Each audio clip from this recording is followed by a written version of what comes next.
Dr. Vicki Peterson here. I want to talk to you today about studies. So we hear a lot about research studies, and you know, on the face of it, it's like, wow, it was researched and so it should be accurate. And unfortunately, that is so far from the truth these days for so many different reasons, and it's really disheartening. And so, I mean, this is my area of expertise. Not that I'm a researcher, but as a clinician, I can definitely kind of smell a study that doesn't exactly make sense. I just did a video on research about vitamin D where they were claiming they used high doses of vitamin D and it did no better than placebo. But it turned out they weren't using high doses of vitamin D. They were using really small doses of vitamin D that, of course, would do no better than a placebo. But, you know, the headlines are, oh, well, you know, don't bother with your vitamin D. So similarly, a few months ago now, a study came out sort of turning America on its head a little bit about red meat, saying that red meat, processed meat, there was no problem with red meat and processed meat. It did not increase your risk of heart disease, it did not increase your risk of cancer, which goes against, you know, pretty much everything we've heard for a very, very long time. So what's that about? And it was, the timing was interesting, and I actually didn't know about this until recently, but the movie Game Changers, the documentary, came out, and literally turned out that the day before the movie was released, 6 studies were released, all pro-red meat, by a company called Nutrirex. So it's Nutrirecs. Anyway, so, you know, there's not, that kind of coincidence doesn't quite make sense, but you're like, okay, so these were some big studies, and, you know, what did they have to say? So you do a little deeper research, and it turns out that the company Nutrirex is actually funded by McDonald's and Coca-Cola and Pepsi and Cargill, companies that are really not known, as I think you'd agree, to promote good dietary habits for Americans and really the rest of the world. And it turns out that same company, Nutrirex, was responsible for a plethora of studies that came out in 2017 stating that sugar was totally fine for us, and that it had no ill health effects, which of course is completely wrong, and that's been proven to be wrong. So the same playbook, if you will, of, you know, getting a whole bunch of studies that sound like they're very well researched, so 2017 for sugar and now 2019 for red meat. It's so disturbing, and you know, am I saying if you don't, you know, if you have grass-fed beef and it's a happy, you know, happy animal, that having one piece of red meat is going to kill you or give you heart disease or give you cancer? No, of course not. But what we're looking at is trends, and what really should be an integral part of your diet, or maybe something you do very occasionally. It's kind of like some sugar. Now, I have a sugar addiction, so I'm not in this category. But if, you know, you occasionally have a little something with sugar because it's your birthday or it's a holiday, you know, is that suddenly going to, you know, make you ill of health for the rest of your life? No, of course not. But really what we need to talk about as clinicians, the way I like to talk to my patients and my team here, is what you should be doing day in, day out. Of course you have your little excursions, you know, for various reasons, but it's a treat, it's your, you know, special day. But day in, day out, what's going to stand you in good stead? What's going to keep your health nice and stable?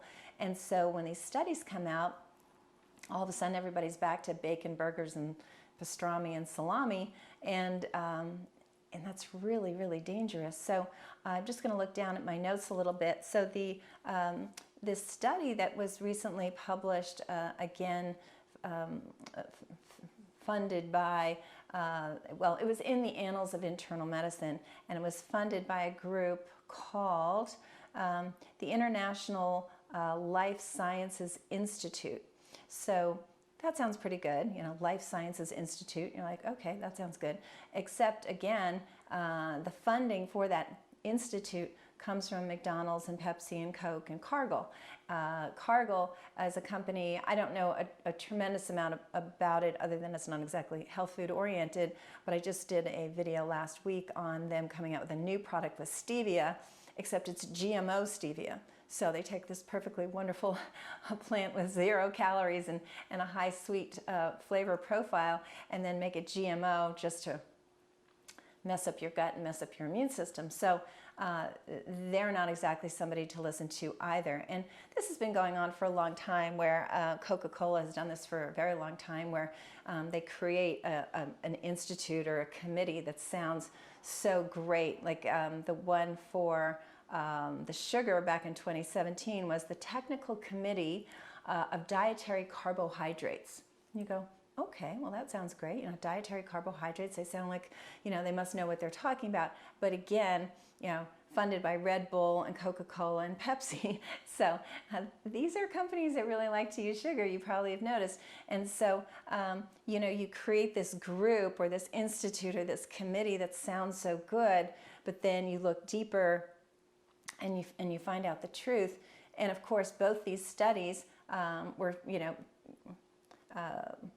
created by, the research was done by, looked into by this Nutrarex company, and 2017 saying sugar's great, and now 2019 saying red meat and processed meat is great, and it's just a lie. So, again, not really everything in moderation, but occasionally these bad foods that you do very, very infrequently, again, that's not going to be the end of the world. But these studies are headline studies.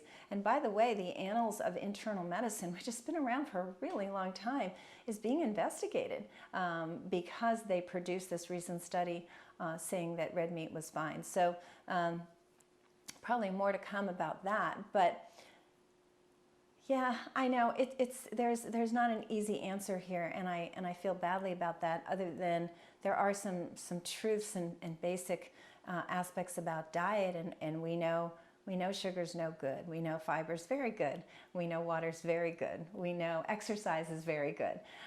We know vegetables are very good for us. There are certain things that we all agree on. There's a lot of groups that don't think dairy is a good idea. I agree with them. I am definitely highly plant-based. That doesn't mean that, I don't think fish is okay, and occasionally not the high mercury-laden fish, but especially as you get older in your 50s and 60s, you need a little bit more protein, even on a plant-based diet, that for some people, but especially with age. Dr. Walter Longo had this in his book, The Longevity Diet, that especially as people were approaching 50, 60, that probably fish once or twice a week was needed to just keep the body strong, some animal protein. But in the main, can you get plenty of protein from a plant-based diet? Absolutely. And again, the timing of this group of studies, all from this one company, literally the day before the documentary that was a plant-based documentary came out, was, that's just not a coincidence that makes any sense. I think you'd agree. So what I try to do here on my channel is to give you the truth as I know it at any given time. And I've definitely changed views about things over the years as evidence comes into fruition that makes sense to me. So I'm not stuck in my ways. I'm not wedded. I'm lucky in that I'm not funded by anybody. So there's no vested interest that I have. My only vested interest is in your health. And so again, at any given time, I'm giving you my best recommendations simply based on the research, my clinical experience, the clinical experience of my team, and that's what you'll hear. And over the years, that's shifted a little bit as we've learned more, and it will continue to. But if you want to ask me questions, if you want to call me for a consultation because your health isn't the way you want it to be, please feel free. That's why I'm here. That's why my team is here. We're building a new clinic in Florida right now. We're going to be putting clinics around the country so that we're more accessible. And yeah, it's just really about that. What do you do to get to the root cause of why your body's not functioning the way it should, and how do you get it to where you want it to be? So if you want to give me a call, the number here is 408-733-0400. Let me know your thoughts. I welcome them, and I'll talk to you soon.